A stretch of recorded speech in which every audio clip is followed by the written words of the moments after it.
Hola a todos y bienvenidos al canal. Hoy vamos a analizar los resultados anuales de Repsol correspondientes al ejercicio 2025. Quiero que empecemos este análisis prestando atención a una paradoja contable que nos revelan en las primeras páginas del informe oficial. Por un lado, si leéis los titulares de la prensa Salmón, veréis que la compañía anuncia a bombo y platillo que su beneficio neto ha subido un 8% con respecto al año anterior, acercándose a los 1.900 millones. Además, para reforzar este mensaje de fortaleza, nos dicen que su flujo de caja operativo ha crecido otro 8%. Hasta aquí todo suena a un año de récord y celebración. Sin embargo, cuando nos ponemos el traje de analistas y rascamos un poco la superficie mirando el beneficio neto ajustado, que es precisamente la métrica que realmente reflejaría la salud del negocio, vemos que este ha caído más de un 15%. Vamos a pensar en esto un segundo. ¿Cómo es posible que una empresa gane un 8% más en la foto oficial que le manda a los reguladores, genere más dinero en efectivo en su cuenta del banco, pero al mismo tiempo su negocio principal esté ganando un 15% menos en su operativa del día a día? Bien, hoy vamos a desmontar esta ilusión óptica paso a paso. Vamos a entender de dónde viene realmente el dinero de Repsol y cómo le está afectando de verdad la caída del precio del petróleo en los mercados internacionales. También veremos qué problemas operativos están ocultando en sus refinerías y, lo más importante para el inversor, analizaremos si su generoso y aplaudido dividendo es realmente sostenible a largo plazo o si están hipotecando el crecimiento futuro. Comenzamos. Bien, antes de sumergirnos de lleno en la contabilidad pura y dura y empezar a cruzar números, es fundamental hacer una breve pausa para entender qué es exactamente Repsol a día de hoy. Históricamente, todos conocemos a esta compañía como una petrolera clásica, una empresa que hace agujeros en la tierra, saca crudo y nos lo vende en el surtidor. Pero la realidad empresarial actual es muchísimo más compleja y diversificada. Para entender sus cuentas y saber leer sus balances, debemos entender cómo está estructurada internamente la compañía. Repsol opera hoy bajo 4 grandes motores o segmentos de negocio interconectados. El primero es el upstream, que es la parte más tradicional de exploración y producción de petróleo y gas en distintas partes del mundo, desde Estados Unidos hasta Libia, es decir, sacar el recurso primario del subsuelo. El segundo motor es el segmento industrial, que engloba sus inmensas y complejas refinerías y plantas químicas. Aquí es donde transforman ese crudo en productos útiles para la sociedad y donde están metiendo miles de millones en innovación para crear biocombustibles avanzados e hidrógeno verde. El tercer pilar es el segmento cliente, que es la cara que todos vemos en la calle, es decir, sus miles de gasolineras, pero también su enorme negocio de comercialización de luz y gas para hogares y empresas. Y por último tenemos el área de generación baja en carbono, su gran apuesta estratégica de futuro, donde construyen, operan y venden parques solares y eólicos. Si no entendemos que Repsol funciona como un ecosistema donde el petróleo extraído alimenta a las refinerías y éstas alimentan a las gasolineras que a su vez venden la luz de sus parques solares, no podremos comprender cómo los riesgos de un sector se compensan o se agravan en el otro. Tener este mapa mental claro es el primer paso para el análisis de márgenes que vamos a realizar a continuación. Para analizar los datos de este año, tenemos que hacer una advertencia técnica. En el último trimestre, Repsol ha cambiado las reglas del juego sobre cómo nos presenta sus números por segmentos. Han adoptado lo que llaman un nuevo modelo de reporte. ¿Y qué significa esto en la práctica contable y por qué debería importarnos? Bien, las grandes multinacionales del sector energético operan muchas veces mediante joint ventures, es decir, crean empresas conjuntas a medias con otros socios internacionales para compartir los inmensos riesgos que supone buscar petróleo o montar un parque eólico gigante. Hasta hace poco, Repsol cogía la parte proporcional que le tocaba de esas empresas, y metía todos sus ingresos y todos sus gastos línea por línea en su propia cuenta de resultados, lo que se llama consolidación proporcional. Sin embargo, ahora han pasado a utilizar el método de la participación. ¿Y esto qué quiere decir? Bueno, pues que ya no suman las ventas o los costes operativos brutos de esas filiales compartidas en sus distintas líneas, sino que van directamente a la parte baja de la cuenta de resultados y apuntan únicamente el beneficio neto o la pérdida que les corresponde por su trozo del pastel. ¿Y por qué es importante que sepamos esto? Bueno, porque si comparamos a lo bruto cifras de ingresos o de EBITDA de este informe de 2025 con los informes de años anteriores sin ajustar, nos va a parecer que la empresa se ha encogido de repente, cuando en realidad la empresa es la misma, solo que ha cambiado el formato de enseñar los datos. Como consultores debemos ser algo escépticos. Estos cambios contables a menudo son necesarios, sí, pero también pueden generar ruido y dificultar el seguimiento histórico puro de los márgenes. Durante este vídeo nosotros nos basaremos en este nuevo modelo, porque al fin y al cabo es la realidad contable que la alta directiva está utilizando hoy mismo para tomar sus decisiones de inversión, decidir cuánta deuda asumen y sobre todo para calcular el dividendo que nos van a pagar. Bien, entramos ya en el análisis detallado de los segmentos, nuestro particular océano azul donde realmente podemos ver de dónde sale el dinero. Empezaremos por la base de la cadena del sector energético, el upstream, es decir, la exploración y extracción de crudo y gas. Si leemos el informe de gestión, la empresa nos presenta aquí un mensaje de optimización de cartera y eficiencia. Pero los datos duros y fríos nos muestran una clara contracción operativa que debemos contextualizar. La producción total de barriles ha caído un 4,1%, situándose en 548.000 barriles equivalentes al día. La dirección justifica esta caída argumentando, y con razón, que es fruto de desinversiones voluntarias, ya que han vendido sus operaciones en Colombia y en Indonesia porque consideraban que ya no eran lo suficientemente rentables o no encajaban en su estrategia de bajas emisiones. Esto es cierto y es una gestión activa del capital, pero no debemos pasar por alto que también están sufriendo un declive geológico natural en sus yacimientos de fracturación hidráulica, el famoso fracking, en la zona de Eagle Ford en Estados Unidos, además de paradas técnicas prolongadas en Noruega. Para contrarrestar toda esta narrativa de encogimiento, la empresa destaca la estabilidad y los volúmenes récord que están logrando en Libia, así como el arranque de nuevos megaproyectos en las aguas profundas del Golfo de México y la fuerte consolidación en el Mar del Norte con su nueva sociedad, Neonest.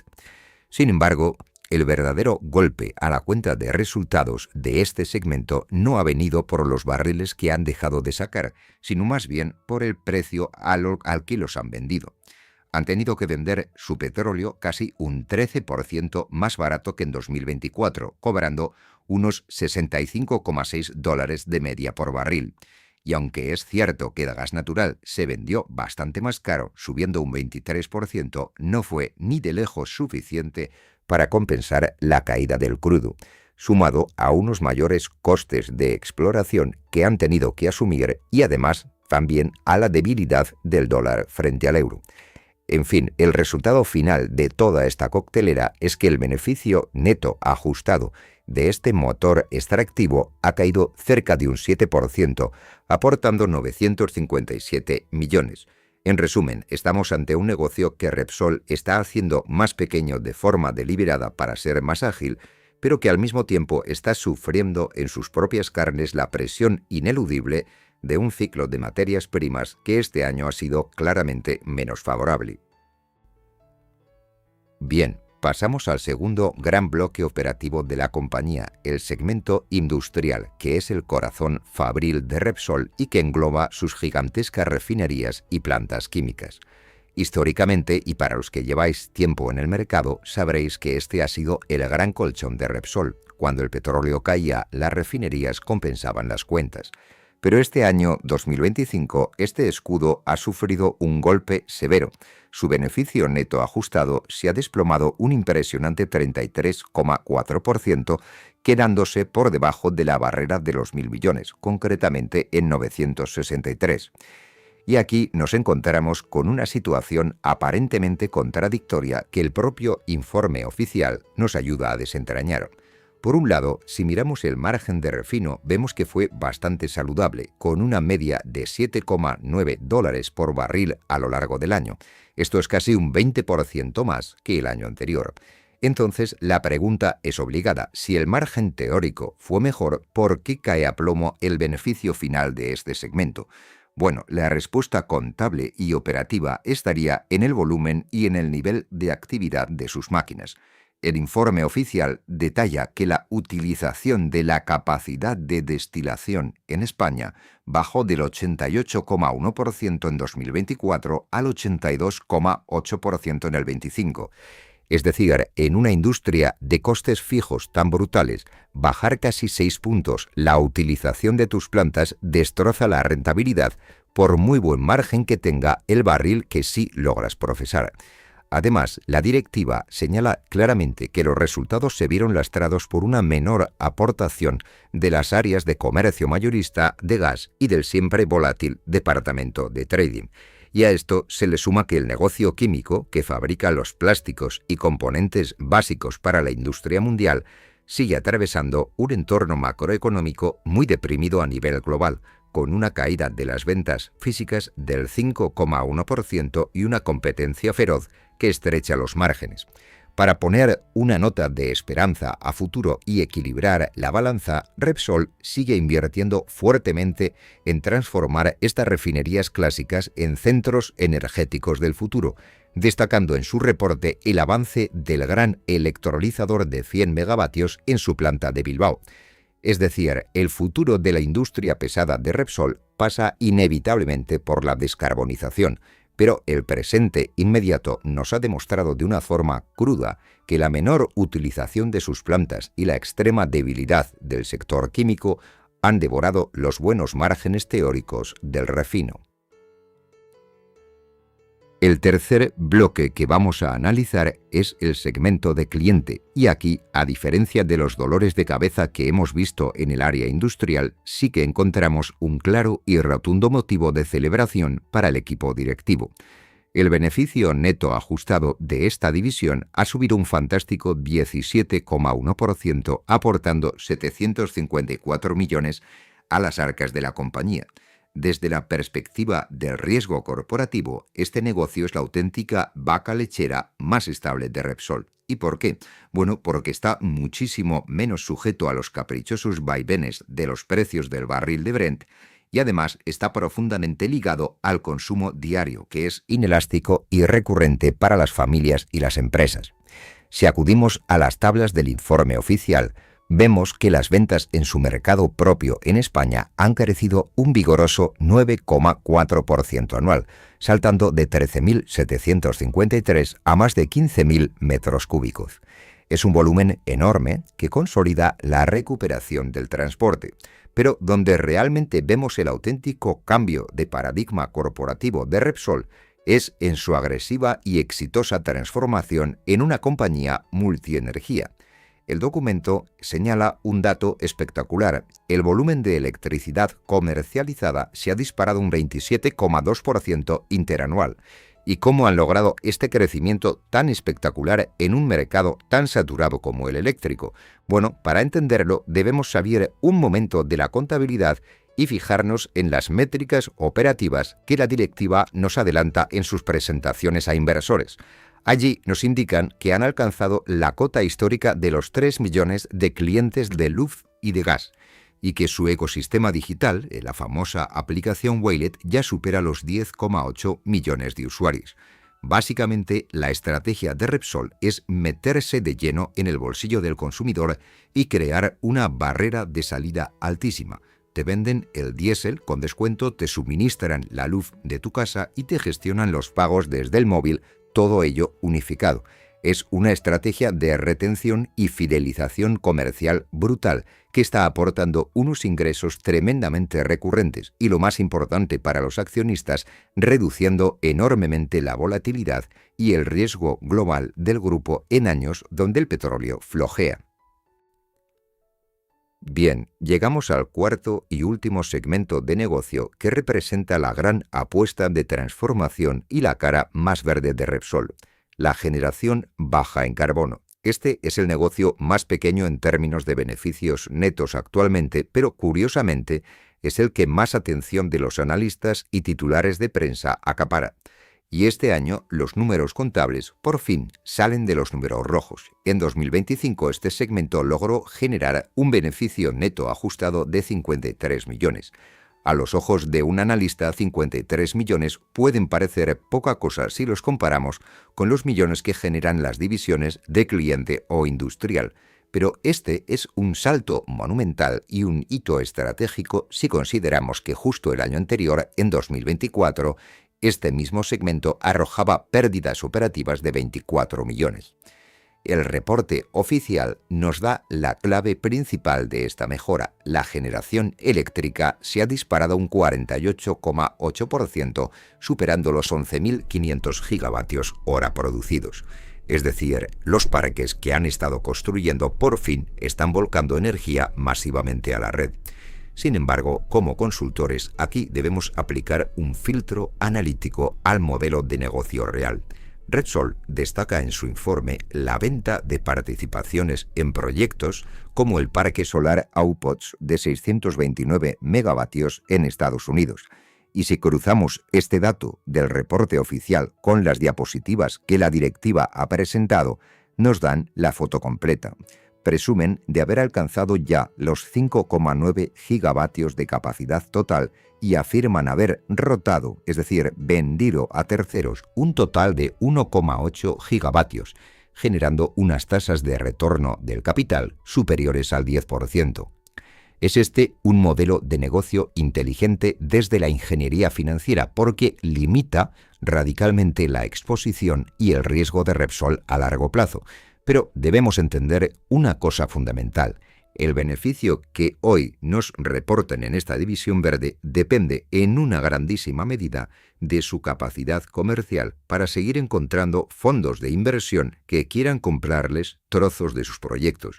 Ya no estamos hablando solo de un negocio aburrido de vender luz, estamos hablando en gran medida de un negocio financiero asimilable a una promoción inmobiliaria renovable. Y hay que tener muy claro que esto es así y que resulta vital para prever si podrán sostener estos 53 millones de beneficio en los próximos años, cuando tengan menos parques terminados listos para la venta. Vale, iniciamos ahora el análisis del EBITDA, lo que podríamos entender como el motor del coche de la empresa. Es la métrica cruda que nos dice cuánto dinero genera la operativa pura de Repsol por vender cosas, antes de que el director financiero pague los intereses de la deuda, pague los impuestos a Hacienda o deduzca contablemente el desgaste y la depreciación de sus inmensas instalaciones. Y aquí, mirando los datos oficiales, vemos claramente que el motor del coche está perdiendo bastantes revoluciones con respecto al año anterior. El EBITDA ajustado total de 2025 ha sido de 5.312 millones, lo que supone un descenso doloroso del 12,2% frente a 2024. Las petroleras prefieren que miremos otra métrica parecida, el EBITDA en formato CCS, que básicamente ajusta y neutraliza el impacto que tiene en la contabilidad la subida o bajada de precios del petróleo que ya tienen almacenados en sus enormes tanques. Pues bien, incluso utilizando esta métrica más favorable y limpia, la caída sigue siendo de casi un 7%.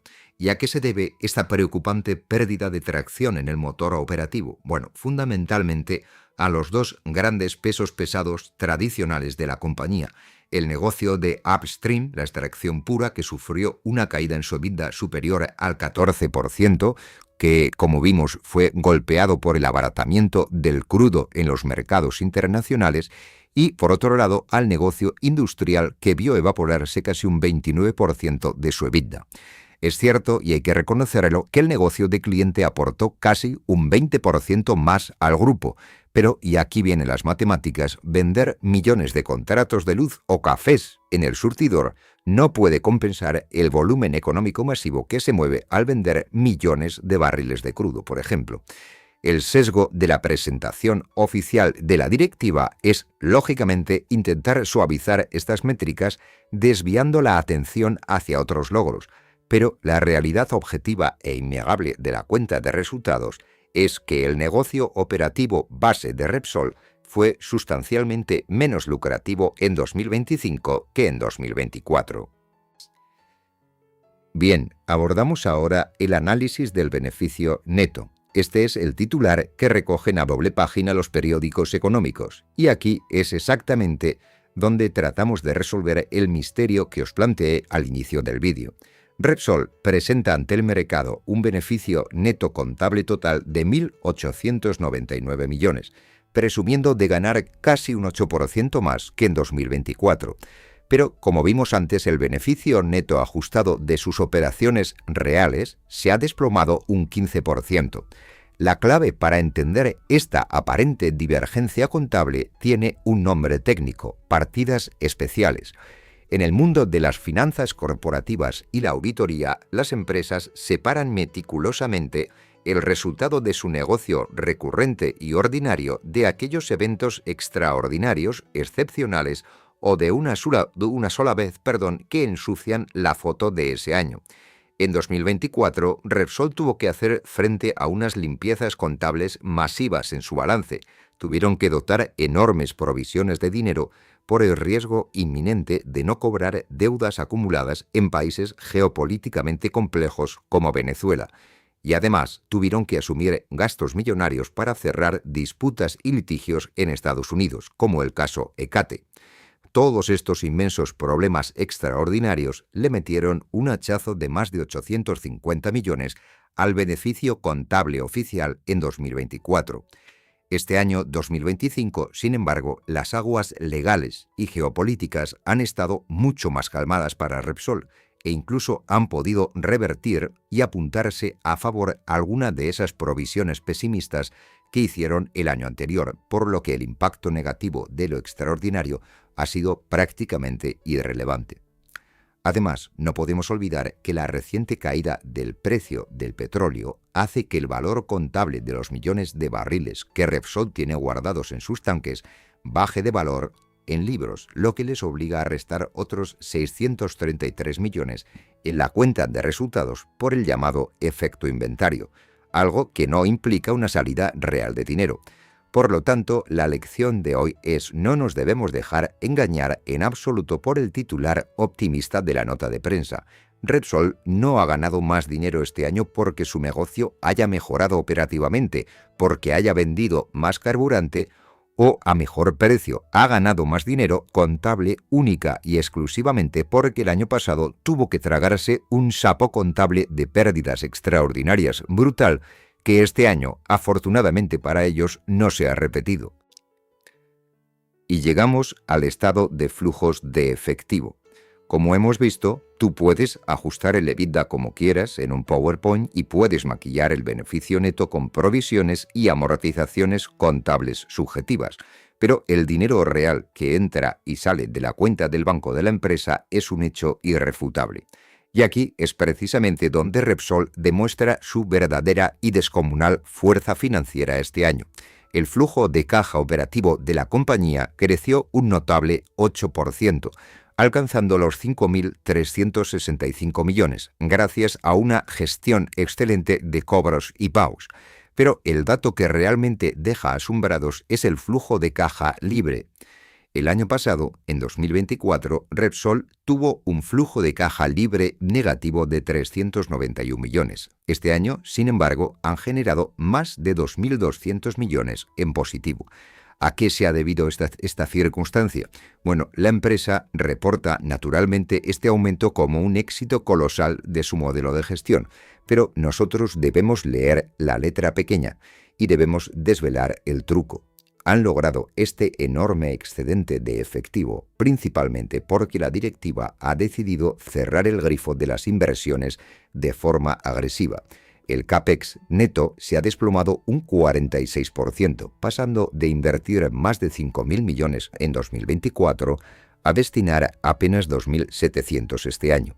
Además, como vimos y explicamos en el segmento de renovables, están vendiendo participaciones minoritarias en sus proyectos de energía verde, lo que trae dinero fresco e inmediato a la caja del grupo. En conclusión, y para que quede claro, Repsol ha generado muchísima caja libre este año. Esto es así, es un hecho aplaudible, pero no lo ha hecho porque su negocio recurrente esté ganando estructuralmente más operativamente que hace 12 meses, sino porque han frenado en seco su ritmo de gasto en grandes inversiones a largo plazo y están liquidando ordenadamente parte de su cartera verde. Es sin duda una estrategia excelente y prudente para proteger el balance de la compañía en un año macro difícil, pero como inversores debemos entender que el crecimiento a largo plazo podría verse ralentizado si se decide invertir un 46% menos en el futuro. Damos paso ahora a nuestro particular termómetro de riesgo, donde evaluamos si la compañía está asumiendo peligros financieros excesivos que puedan hacer quebrar el negocio en caso de crisis. Al mirar la cifra bruta de la deuda neta de Repsol, observamos que esta ha subido casi un 12% durante el año, cerrando en la nada despreciable cifra de 4.487 millones. A primera vista, para un inversor conservador, ver que la deuda total sube en un entorno donde el EBITDA está bajando, lógicamente podría encender algunas alarmas. Sin embargo, al aplicar la lupa financiera y diseccionar el balance, el panorama que nos encontramos es tranquilizador. Fijaos bien, de esos casi 4.500 millones de deuda, resulta que casi 2.900 corresponden pura y exclusivamente a contratos de alquiler a largo plazo de barcos, locales o instalaciones, que por las normas contables internacionales de la NIF 16 obligan a apuntarlos en el balance como si fueran deuda. Si apartamos esos arrendamientos contables de la ecuación, resulta que la deuda financiera bancaria real, el dinero que de verdad se debe a los prestamistas, es de apenas 1.616 millones. Para hacernos una idea, esto es calderilla para un gigante industrial de la talla de Repsol que factura decenas de miles de millones. La métrica fundamental y sagrada aquí en el sector energético es el gearing, que es el porcentaje que representa la deuda sobre todo el capital empleado por la empresa. Repsol presume hoy de tener un gearing del 14%, un nivel que está espectacularmente por debajo de los umbrales de peligro histórico del sector petrolero, que suelen saltar a partir del 25 o el 30%. Entonces, ¿por qué ha subido un poco la deuda este año si tienen tanta caja libre? Bueno, fundamentalmente porque la directiva ha decidido ser generosa con sus accionistas repartiendo dividendos en efectivo y comprando acciones propias para destruirlas. Para financiar esta agresiva política sin tensionar en absoluto la tesorería del día a día, en noviembre aprovecharon un momento dulce y receptivo del mercado de capitales y emitieron un bono subordinado de 750 millones para coger liquidez barata. En conclusión, nuestro termómetro de riesgo marca hoy una temperatura absolutamente ideal. Repsol cuenta con un balance saneado que es a todos los efectos prácticos un auténtico búnker de hormigón armado frente a futuras crisis. Bien, para cerrar nuestro análisis de riesgo, siempre recuerdo que no solo importa cuánta deuda total tienes en el balance, sino qué capacidad real tienes para pagarla si mañana las cosas se tuercen. Es lo que llamamos el análisis de liquidez. Y en este apartado, los datos oficiales de Repsol son contundentes y no admiten discusión. La compañía cuenta con una liquidez total, sumando el dinero en caja y las líneas de crédito aseguradas con los bancos, de más de 10.271 millones. Para contextualizar, significa que tienen dinero suficiente hoy mismo para pagar de golpe toda la deuda que les vence en el próximo año más de 5 veces, con un asombroso ratio de 5,37 veces. Literalmente tienen más de 3.200 millones en efectivo, listos para usar en un segundo si hiciese falta. Esta es la demostración de por qué la cúpula directiva ha podido reducir su CAPEX y al mismo tiempo aumentar sus pagos millonarios al accionista. En un negocio cíclico como el del petróleo, donde una crisis geopolítica puede desplomar el precio del barril en semanas, tener este gigantesco colchón de liquidez es la diferencia entre entrar en pánico o mantener el rumbo con total tranquilidad. Por ello, aunque hemos sido críticos con la caída del EBITDA, como analistas es justo reconocer que el equipo financiero de Repsol mantiene una política de solvencia espectacular y ultraconservadora, priorizando la seguridad y la supervivencia por encima de todo. Y llegamos a un momento clave, el payoff para el accionista. Repsol se ha convertido en una auténtica máquina de retribuir. En 2025 subieron el dividendo más de un 8% y para 2026 anuncian otro incremento del 7,8%, superando la barrera del euro y prometiendo 1,051 euros por acción. Pero el dividendo en efectivo es solo una cara de la moneda, la otra es la agresiva recompra de acciones. En 2025 compraron y destruyeron, entre comillas, 52 millones de acciones y arrancan 2026 con un nuevo programa de 350 millones de euros. Al haber menos acciones en circulación, tu participación vale más. En total, destinarán unos 1.900 millones a mimar al inversor. Con el enorme flujo de caja libre que vimos anteriormente, esta política tan generosa es financieramente sostenible a corto plazo. Bien, continuamos con el análisis del payoff, centrándonos ahora en la valoración de la acción. Como hemos demostrado con datos, la empresa es financieramente sólida y un búnker de caja. Pero la eterna pregunta en la bolsa siempre debe ser, está muy bien, pero ¿a qué precio me venden toda esa solidez? Tomando como referencia el precio de cierre de 24 de febrero, donde la acción marcó unos 18,67 euros, podemos hacer unas matemáticas rápidas. Repsol cerró oficialmente el año 2025 con un beneficio por acción de 1,62 euros.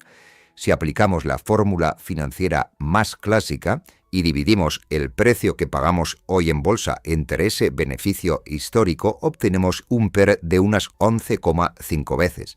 En el mundo de las grandes petroleras europeas, cotizar a 11 veces y media los beneficios no es ni una ganga, ni tampoco es una burbuja especulativa. Es, bajo la lupa de un consultor, un precio de mercado justo y equilibrado. De hecho, si tomamos como inversores de renta el dividendo futuro y casi garantizado de 1,051 euros y lo dividimos entre los 18,67 euros que nos cuesta comprar la acción hoy en día, nos da una rentabilidad por dividendo superior al 5,6%. Hablamos de una rentabilidad por cobro de cupones tremendamente atractiva si la comparamos con la renta fija.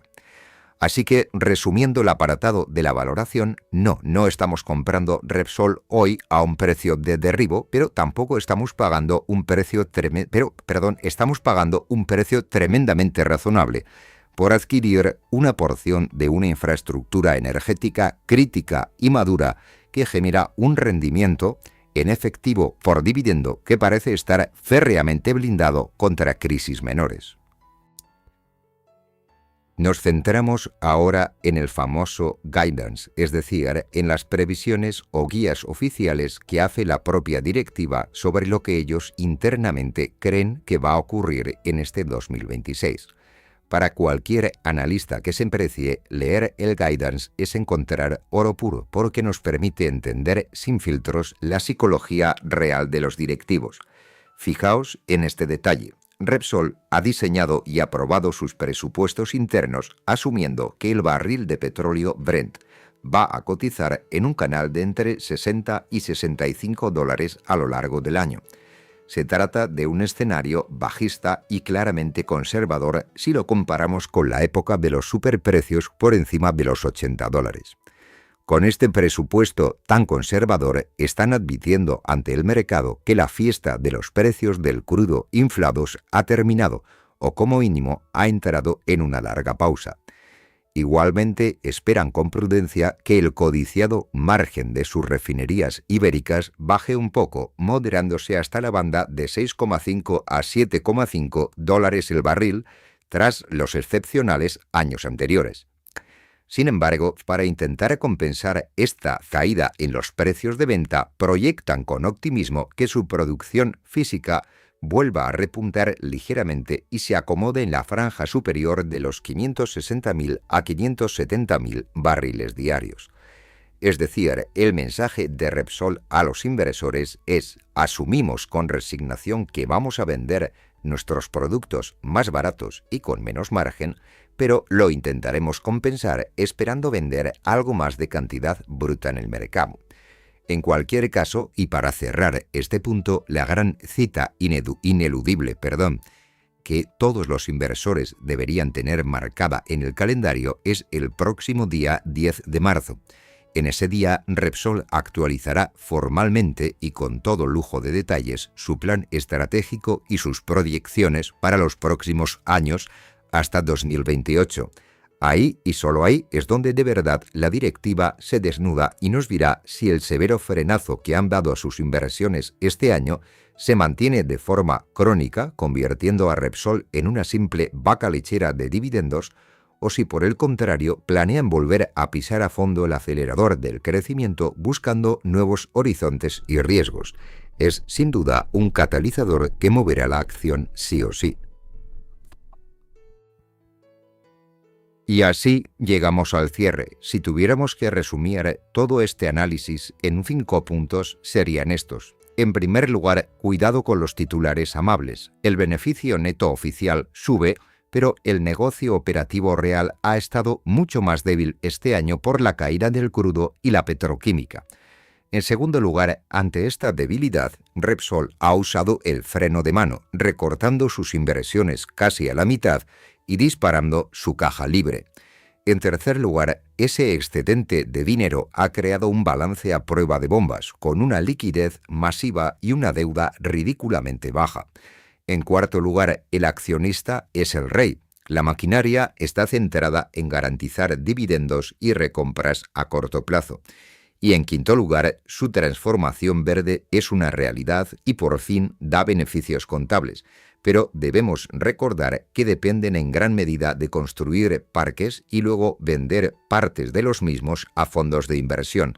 Juegan a la defensiva financiera y lo hacen bien, priorizando la estabilidad por encima del crecimiento desmesurado.